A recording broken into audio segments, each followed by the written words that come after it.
Bom dia, mas bom dia mesmo. Que bom estarmos juntos nessa manhã de terça-feira, hoje 18 de maio. Hoje celebra-se o Dia Internacional dos Vidraceiros. Estaremos hoje em nosso programa trazendo a nossa guia turística que já por 3 vezes nos assistiu em nossas excursões do programa Opção para a Vida. E hoje, em especial, você estará conhecendo os samaritanos. Conhecendo os Samaritanos é o título do trabalho que esta guia turística realizará hoje para você que ainda não viajou à Terra Santa. Aliás, diante dessa pandemia, as nossas excursões estão suspensas, não sabemos por quanto tempo. Mas você vai viajar através da nossa guia turística, Aline. Estaremos ainda ouvindo também Sala de Prosa, o reverendo Jeremias e Hernandes Dias Lopes, trazendo um tema muito importante. Você precisa de avançar.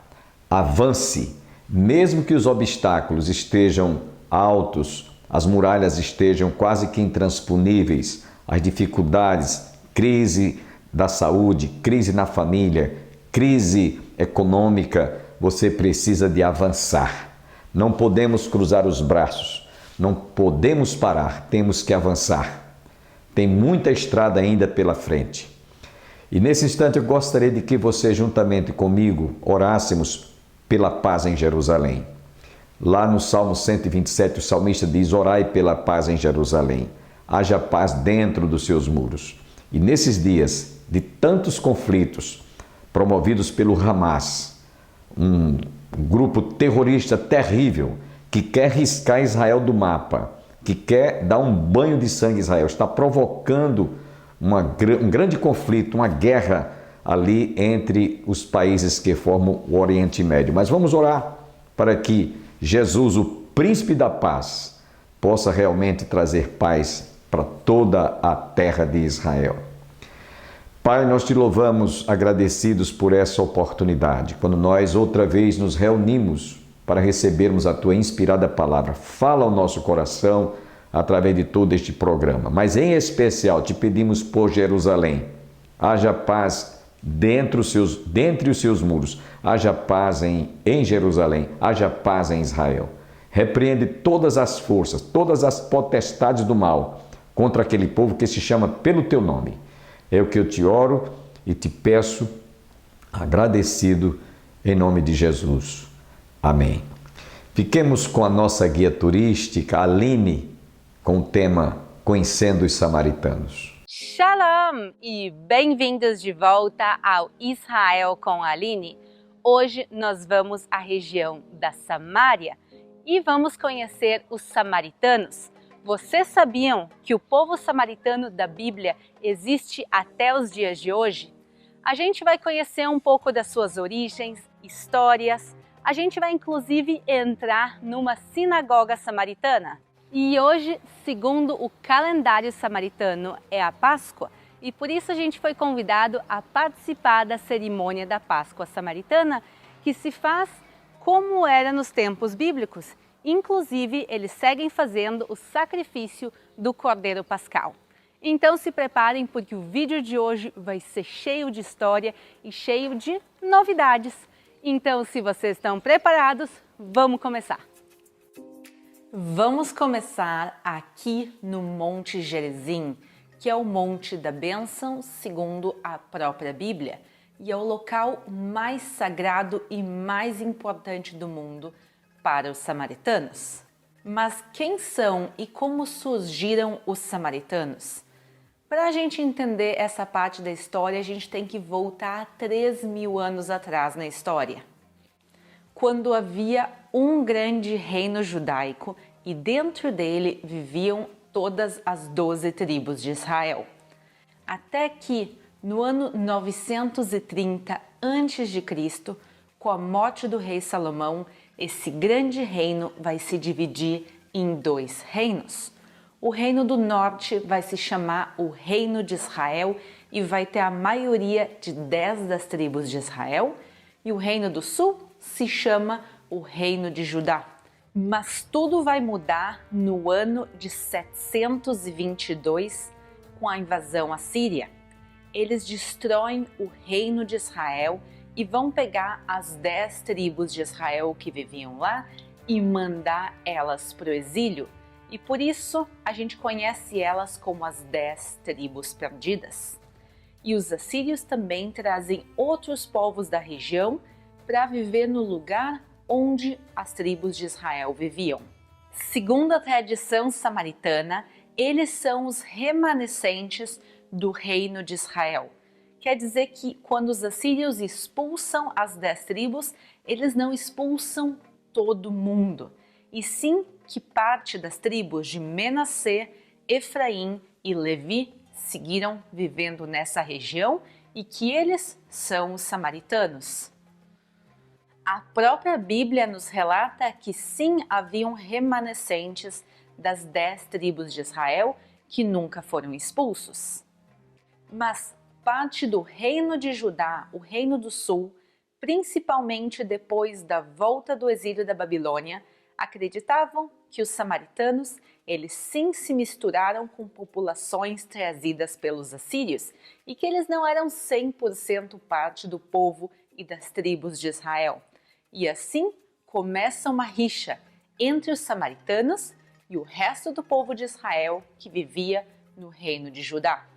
Os samaritanos têm como livro sagrado a Torá samaritana, que é o Pentateuco samaritano, e ele é quase idêntico ao Pentateuco judaico, quer dizer, os 5 primeiros livros da Bíblia judaica, com 2 grandes diferenças. O primeiro é o idioma, a gente vai ver mais tarde na sinagoga, mas eles escrevem os livros deles em samaritano até os dias de hoje, e a segunda diferença é o Monte Gerizim, que é onde nós estamos agora. A Bíblia, tanto judaica, cristã como samaritana, todo mundo concorda que quando o povo de Israel entra na Terra Prometida, junto com Josué, este aqui é o Monte da Bênção, e que o Monte Ebal, que está bem na nossa frente, ele é o Monte da Maldição. Mas, segundo os samaritanos, esse monte é muito mais que isso. Eles acreditam que aqui é o sacrifício de Isaque, aqui ficava o tabernáculo do povo de Israel e que aqui é o local escolhido por Deus e não o Monte Moriá em Jerusalém. E por causa da santidade desse lugar para os samaritanos, eles constroem aqui no século V, quer dizer, na época persa de Israel, eles constroem exatamente aqui um templo enorme. Ele tinha 20 metros por 21 metros e nas escavações arqueológicas, quando se encontrou esse local, se viu que se encaixa com a descrição bíblica de um templo judaico. As pedras, por exemplo, são colocadas pedras sobre pedras sem nenhum cimento entre as pedras, sem nenhum tipo de selante. Da mesma maneira que foi construído também o Templo de Jerusalém. E esse templo samaritano gigantesco, as paredes dele tinham 8 metros de altura e a parte interna não tinha nenhuma divisão de salas e nem de espaços, como também o próprio Templo de Jerusalém também, a área interna era um grande espaço e a divisão era feita pela parochet, por um pano, e por isso a gente encontra aqui também esse espaço sem nenhuma divisão na época que isso aqui era um templo samaritano. E esse templo samaritano vai ser ainda maior no período helenístico, quer dizer, há mais ou menos 2.200 anos atrás, eles ampliam o lugar e toda essa área externa é parte dessa ampliação samaritana do período helenístico. Infelizmente, o templo samaritano vai ser destruído. O lugar segue sendo sagrado para eles até os dias de hoje. E no período bizantino foi construída aqui também uma igreja octagonal que a gente está vendo ela agora. Ela parece esse edifício circular aqui no centro. Essa zona que a gente está vendo também é sagrada para os samaritanos. porque segundo eles, aqui é o local que Josué vai construir o altar de 12 pedras. A gente sabe que ele vem até o Monte Gerizim com o povo de Israel.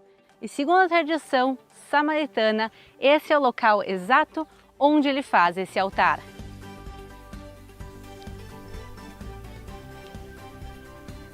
Vamos caminhar juntos agora até Givat Olam, que em hebraico quer dizer a colina eterna. E segundo a tradição samaritana, esse é o centro espiritual do mundo.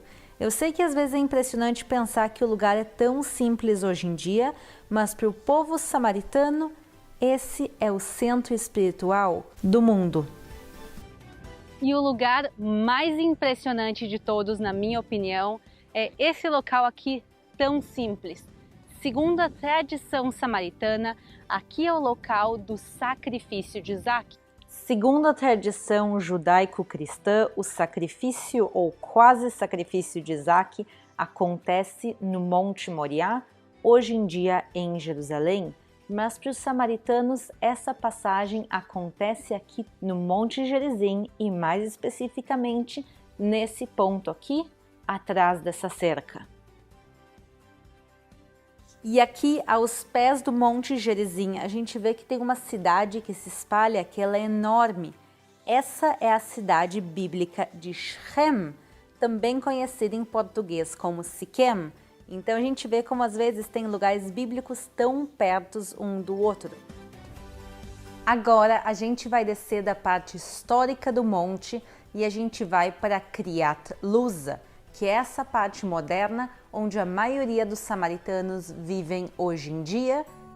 E aqui a gente já vê a entrada da sinagoga mais importante desse lugar. E como toda sinagoga samaritana, a gente vai entrar de pés descalços. E olhem que legal, vejam quem está aqui na sinagoga agora, é um grupo de visitantes judeus que vieram conhecer a cultura e história samaritana. Os dois rapazes no fundo de pé, eles são samaritanos, e a gente vê então como as relações hoje em dia são boas entre os povos. Outro exemplo da coexistência entre os povos é que os samaritanos enviam suas crianças a estudarem no sistema de educação israelense, quer dizer, eles estudam lado a lado com alunos judeus, e também parte dos samaritanos servem no exército de Israel, quer dizer, eles defendem o Estado de Israel. Aqui eles abriram uma Torá samaritana para que a gente possa ver. Os textos sagrados e toda a sinagoga está escrita em samaritano, apesar disso, a maior parte deles são trilingües. Eles falam tanto o hebraico como o árabe, como, claro, o idioma deles, que é samaritano, que também é um idioma semita. Atrás desse pano verde fica o Aron HaKodesh, que é o local onde a Torá e os livros sagrados ficam guardados no dia a dia. Mas agora vamos sair da sinagoga e vamos até o local onde vai acontecer o principal evento do dia de hoje. E aqui a gente já consegue ver as preparações para o sacrifício da Páscoa que vai acontecer daqui um pouquinho.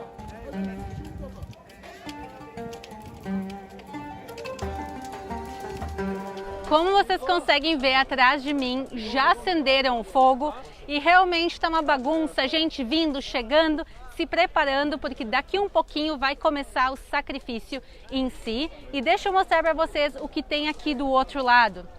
Se aqueles buracos ali são para colocar os animais para cozinhar, para a gente poder comer eles depois, aqui é onde são queimados os restos.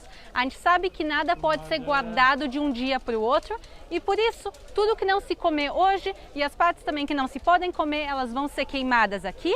E a parte principal, que é o sacrifício em si, ele acontece aqui embaixo nessas valas. E hoje vão ser sacrificados no total 60 cordeiros. Realmente vai ser uma cerimônia enorme e gente de Israel inteira está vindo aqui para participar e para assistir.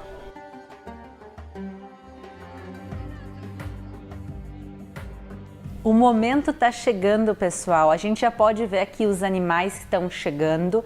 No total, como a gente falou, vão ser 60 cordeiros sacrificados. E a comunidade samaritana, vocês podem ver também nas imagens aéreas, eles estão todos vestidos de branco, com exceção de alguns sacerdotes que estão com roupas de diferentes cores. E os sacerdotes samaritanos também são descendentes de Arão. Arão, o irmão de Moisés, que viveu há mais de 3.200 anos atrás. E aqui reunida toda a comunidade samaritana, que são por volta de 850 pessoas. Mas como pode ser se nos tempos bíblicos se calcula que eles eram por volta de 1 milhão de pessoas? O que acontece é que, infelizmente, no período muçulmano, principalmente na época do Império Turco-Otomano, eles vão ser massacrados pelos governos da época. E eles vão chegar a ser 100 pessoas. No final da época turco-otomana, os samaritanos eles eram um total de 100 pessoas e desde então a comunidade voltou a crescer e ela cresceu relativamente bastante no período do Estado de Israel e por isso a gente está vendo na realidade o renascimento da comunidade samaritana. E a maior parte dos samaritanos hoje em dia moram em 2 cidades.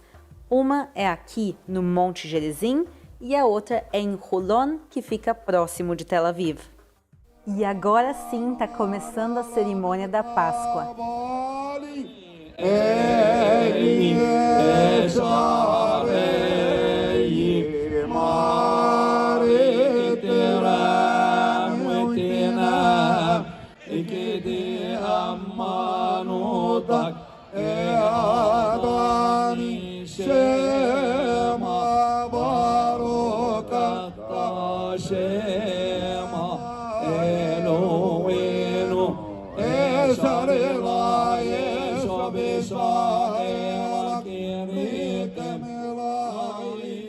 Agora é o momento do sacrifício, mas em respeito e sensibilidade a todos, a gente não vai colocar as imagens do sacrifício em si, mas daqui um segundinho vocês vão ver o pessoal celebrando o pós-sacrifício.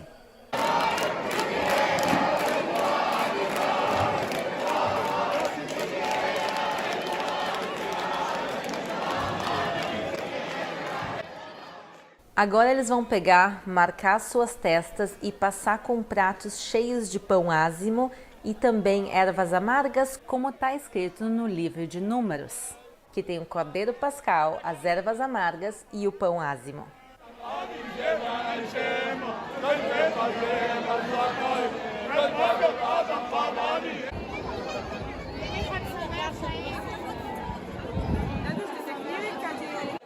Aqui atrás a gente consegue agora ver o fogo queimando, porque eles vão começar a limpar os cordeiros, a pele, tudo que não se vai comer se vai colocar sobre esse fogo e queimar. E a carne ela vai ser levada até os buracos, onde ela vai ser assada por algumas horas. À meia-noite, a comunidade samaritana vai voltar até esse local para buscar a carne para levar para comer nas suas casas. E tudo que não for comido, pessoal, tem que ser queimado. Então, se sobrou comida, pessoal, em casa, eles vão trazer aqui de volta para queimar nesse mesmo fogo, porque segundo a tradição bíblica, tudo tem que ser ou queimado ou comido. E espero que vocês tenham gostado de conhecer um pouquinho mais sobre a tradição samaritana aqui, direto da Samaria. Não esqueçam de se inscrever no canal para mais vídeos direto aqui desse lugar tão especial. Um beijo, shalom e até a próxima!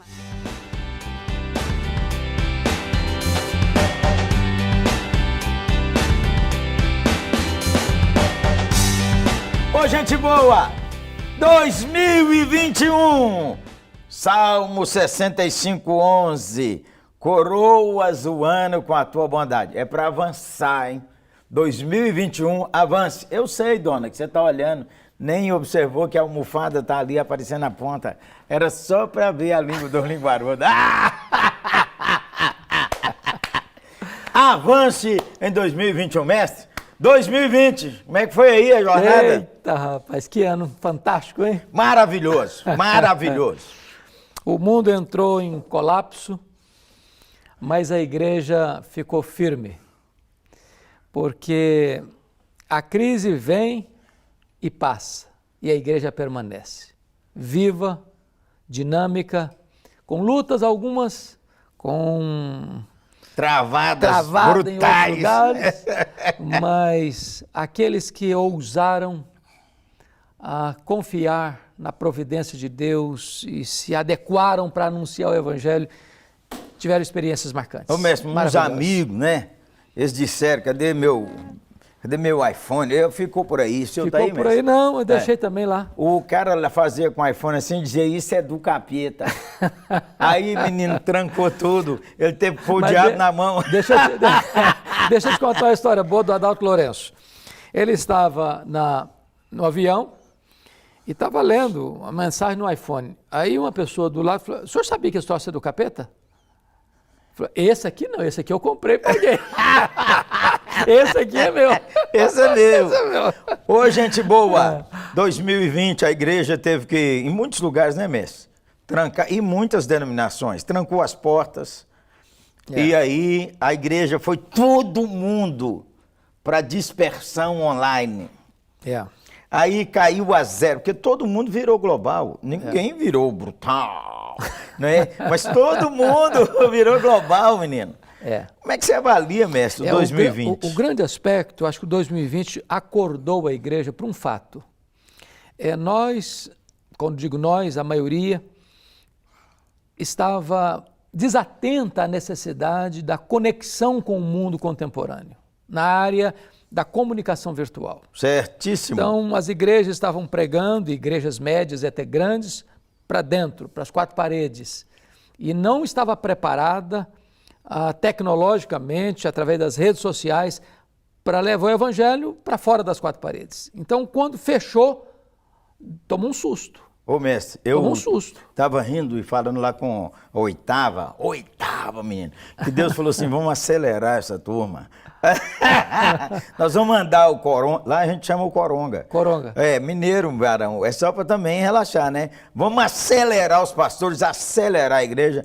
Todos nós, um tempo, ficamos online, louvado seja Deus. E aí, uns 4, 5 meses nós praticamente pregamos para as câmaras, né? Lá em Belo Horizonte, mestre, nós ficamos, foi um tempo brutal. Foi abril e até maio. Mas de lá para cá também não fechamos, não. Mestre, 2020 também você teve grandes conquistas. Escreveu o comentário de Gênesis. Em 100 dias. Bruta! Eu falo com você, você precisa orar pela boca dele. Precisa orar, menino. Aqui, ó, pedir a Deus, Deus, coroa ao ano dele com a tua bondade e as tuas pegadas destilam fartura. Menino, eu oro toda semana pela Cuca. É exclusiva, Zé. Não é nada exclusiva. E Deus dá e você não fica com dor de cotovelo, não, beleza?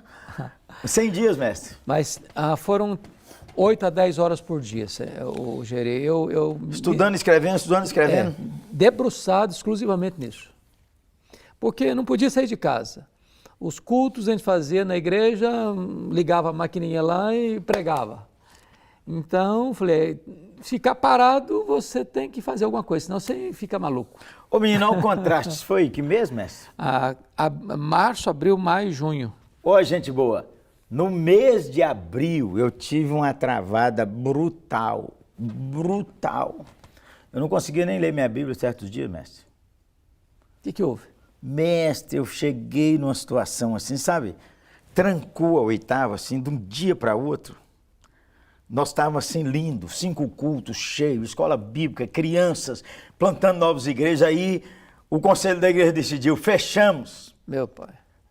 De um dia para o outro, naquela época eu usei a expressão assim, surgiu o abismo virtual. Nós já transmitimos, mas era diferente agora.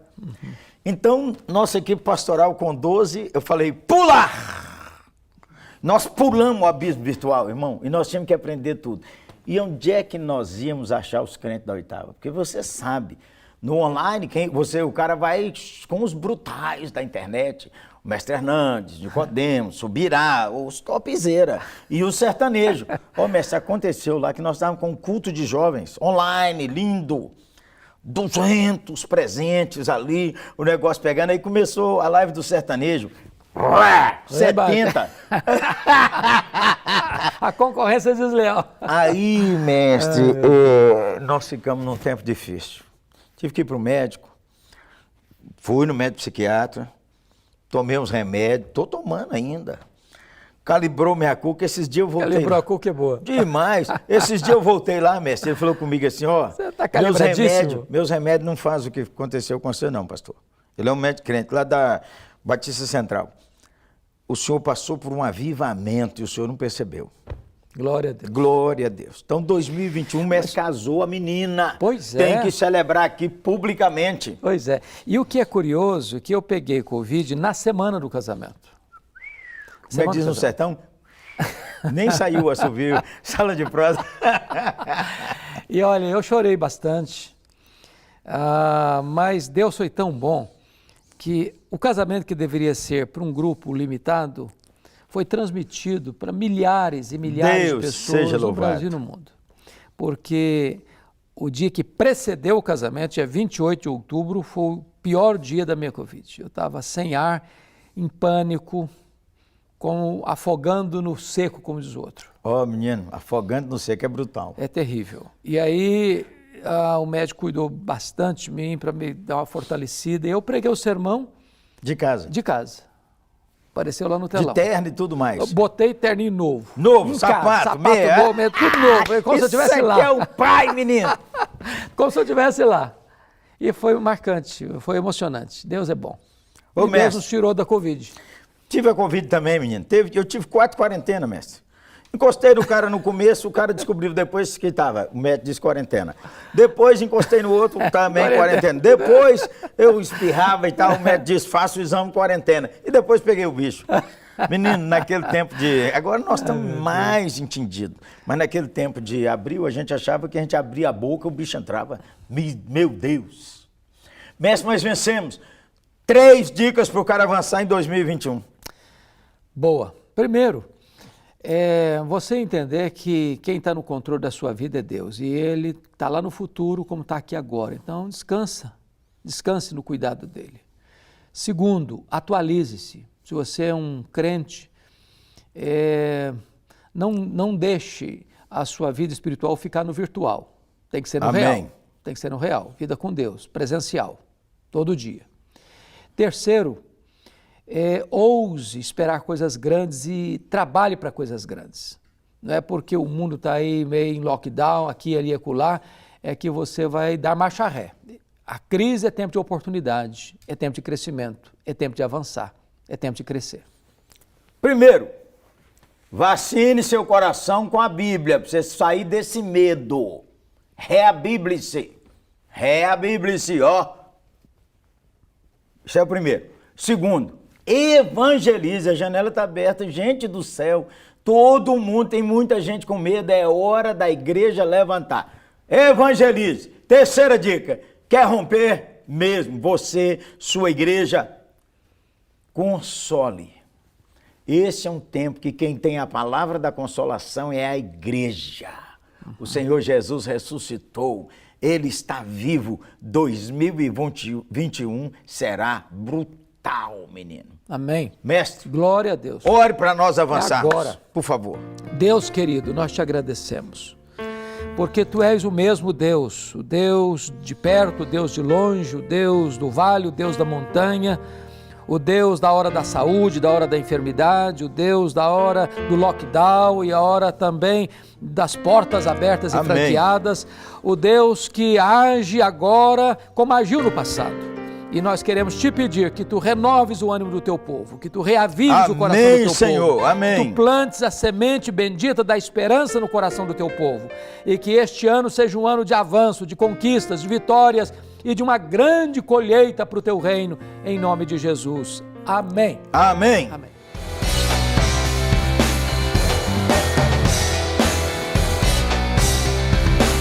Agradeço a você que esteve conosco. Eu espero que este programa tenha realmente sido uma bênção para você, para a sua família e para o seu coração. Que todos fiquem com Deus e até o nosso próximo programa amanhã, se Deus assim nos permitir.